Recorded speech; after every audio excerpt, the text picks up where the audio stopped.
Hello friends, स्वागत है आपका आज की इस ऑनलाइन क्लास में। मैं आपको पढ़ाऊंगा इंग्लिश और आज मैं इंग्लिश के बारे में आपको इंट्रोडक्टरी लेक्चर दूंगा, यानी बेसिक कॉन्सेप्ट इंग्लिश का मैं आपको आज बताऊंगा। इंग्लिश पढ़ते समय मोस्टली स्टूडेंट्स को समस्या आती है कि वो कंफ्यूज हो जाते हैं कि इंग्लिश की शुरुआत हम कहां से करें। जब भी कोई एग्जाम देते हैं स्टूडेंट्स तो उनके माइंड में रहता है कि हमें इंग्लिश की शुरुआत कहां से करनी चाहिए। तो मैं आपको बताता हूं इंग्लिश पढ़ने की शुरुआत हम 3 तरीके से कर सकते हैं। आप मार्केट से इंग्लिश की कोई भी बुक उठा लीजिए, किसी बुक में इंग्लिश शुरू होगी टेंस से, किसी बुक में शुरू होगी नाउन से और कुछ बुक्स में वर्ब से भी शुरू होगी। यानी आप इंग्लिश इन तीनों में से टेंस, नाउन या वर्ब तीनों में से कहीं से भी शुरू कर सकते हैं, क्योंकि इन तीनों का जो फैक्टर निकल के आया वो ये है कि इन तीनों का आपस में कोई रिलेशन नहीं है अकॉर्डिंग टू ग्रामर। हालांकि आगे पढ़ेंगे तो बहुत रिलेशन है। टेंस से चाहो टेंस से पढ़िए, नाउन से शुरुआत करनी नाउन से शुरुआत करिए, वर्ब से करने की शुरुआत तो वर्ब से भी कर सकते हैं। लेकिन प्रॉब्लम यह आती है कि इनके बाद क्या पढ़ना है। अगर आपको टेंस पढ़ने हैं, आपने टेंस पढ़े हैं, तो टेंस के बाद आप पढ़िए क्लॉजेस। मोस्टली स्टूडेंट्स कहते हैं कि सर क्लॉजेस तो एग्जाम में आते ही नहीं है। यह बहुत बड़ा ड्रॉबैक है स्टूडेंट्स का। क्लॉजेस के बाद आप पढ़िए नॉन फाइनाइट। यहां भी एक समस्या है, नॉन फाइनाइट को वर्ब मानते हैं। मैं भी मानता हूं वर्ब है, लेकिन एक्चुअली ये वर्ब नहीं है। ये सेंटेंस में क्लॉज से निकला हुआ एक पार्ट है। इसलिए आप इस पोर्शन को एक साथ पढ़िए, टेंस, क्लॉजेस, नॉन फाइनाइट। इसके बारे में हम डिस्कस बाद में करेंगे। अगर आपने नाउन पढ़े हैं, आपको नाउन पढ़ने हैं, तो आपको पढ़ने पड़ेंगे आर्टिकल्स, क्योंकि अगर आपको नाउन पढ़ने हैं तो आपको आर्टिकल्स पढ़ने होंगे। अगर आपको आर्टिकल्स पढ़ने हैं तो आपको नाउन पढ़ने होंगे, क्योंकि आपस में कोरिलेट है। इसके बाद आपको पढ़ने पड़ेंगे प्रोनाउन, इसके बाद क्वेश्चन टैग। क्वेश्चन टैग में प्रोनाउन का बहुत बड़ा रोल होता है। अभी मेरा सिर्फ एक इंट्रोडक्टरी लेक्चर है, इसलिए समझाऊंगा ये क्वेश्चन टैग क्या होता है, प्रोनाउन क्या होता है। यानी अगर आप नाउन से शुरुआत करो तो आर्टिकल पढ़ने पड़ेंगे, अगर आर्टिकल से शुरुआत करो तो नाउन पढ़ने पड़ेंगे। प्रोनाउन, क्वेश्चन टैग, इस ग्रुप को भी आप कर सकते हो।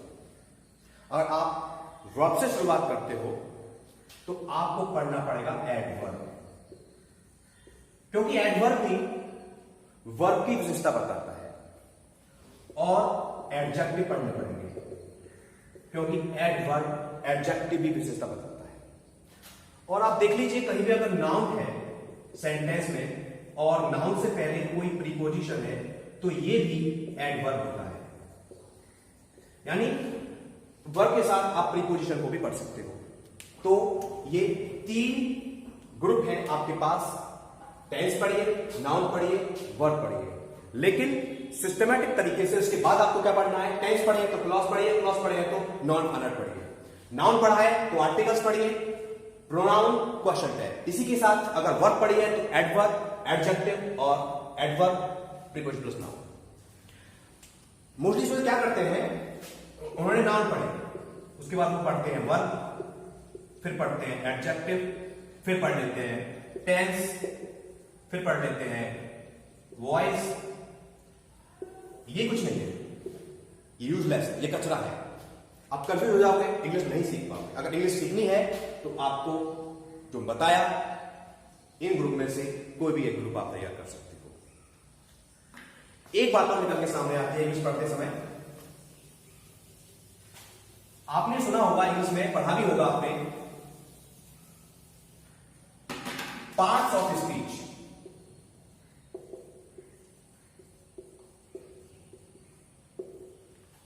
सुना होगा, ये बेसिकली 8 होते हैं।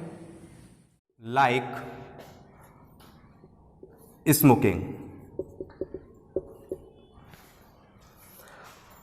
अब इसमें मोस्टली स्टूडेंट्स क्या करते हैं, इसकी हिंदी लगाते हैं कि सुरेश है उसका भाई है, वो स्मोकिंग पसंद नहीं करते हैं। इजी वाक्य है। अगर कोई डिफिकल्ट वाक्य आ जाता है तो वो कंफ्यूज हो जाते हैं कि क्या हिंदी लगाएं। तो पहले हमको पहचानना है।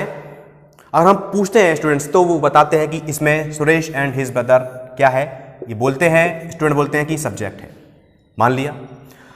बोलते हैं डू नॉट लाइक वर्ब है, ठीक है।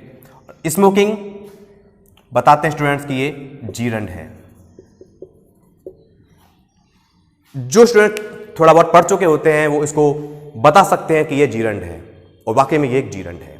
अब समझिए, यहीं आप बहुत बड़ी गलती कर देते हैं, क्योंकि वर्ब क्या है, पार्ट्स ऑफ स्पीच है। लेकिन आपने यहां बताया सब्जेक्ट, लेकिन सब्जेक्ट तो पार्ट्स ऑफ स्पीच नहीं है। जब आप इसको पार्ट्स ऑफ स्पीच मान रहे हो, पार्ट्स ऑफ स्पीच बोल रहे हो, तो यहां भी आपको पार्ट्स ऑफ स्पीच बताना पड़ेगा। तो यहां पर आप बताओगे कि ये नाउन है, हिज ब्रदर भी नाउन है, नाउन पार्ट्स ऑफ स्पीच है, तो इसका जो फंक्शन है ये सब्जेक्ट है। बात समझ में आई? नाउन वर्ब, आपने बोला सब्जेक्ट वर्ब। अगर आपको इसको बताना फंक्शन, तो आपको यहां भी फंक्शन बताना पड़ेगा। जब आपने इसको लगाया पार्ट्स ऑफ स्पीच में, तो यहां भी आपको पार्ट्स ऑफ स्पीच नाउन लगाना पड़ेगा, ठीक है। और जीरंड एक नॉन फाइनाइट है, लेकिन नॉन फाइनाइट भी पार्ट्स ऑफ स्पीच नहीं है। ये क्या है? ये भी फंक्शन ऑफ द वर्ब है, फंक्शन ऑफ द वर्ब, और वर्ब पार्ट्स ऑफ स्पीच होती है। यानी सेंटेंस में हमें पार्ट्स ऑफ स्पीच भी देखने हैं और पार्ट्स ऑफ स्पीच का फंक्शन भी देखना है। क्लियर हुआ? हम एक और सेंटेंस देखते हैं।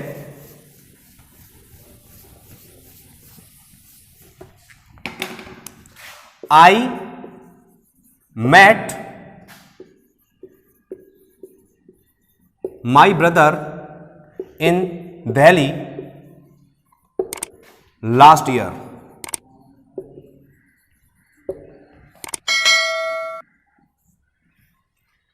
ये सेंटेंस है। अब इसमें I subject, met verb, my preposition, brother noun, in preposition, Delhi noun, last adjective, year noun. ठीक है, आई सब्जेक्ट है, वर्ब मेट। अब यहां पर जो सब्जेक्ट है, सॉरी यहां पर सब्जेक्ट नहीं, यहां पर नाउन आएगा। आई क्या है? नाउन है। और यहां पर जो नाउन है ये बता रहा है कि ये आई सब्जेक्ट का, नाउन ने क्या काम किया? सब्जेक्ट का।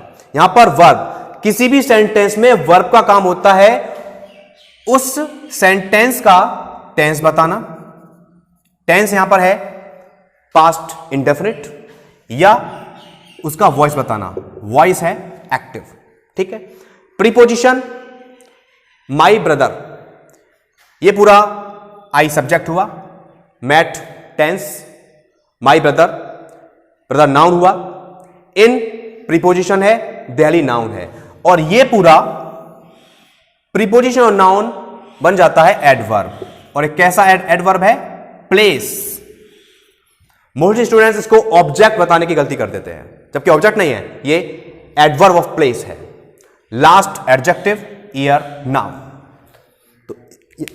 तो अब समझ में क्या आया कि हमको सेंटेंस में पार्ट्स ऑफ स्पीच बताने हैं और उसके अलावा उन पार्ट्स ऑफ स्पीच का फंक्शन भी बताना है।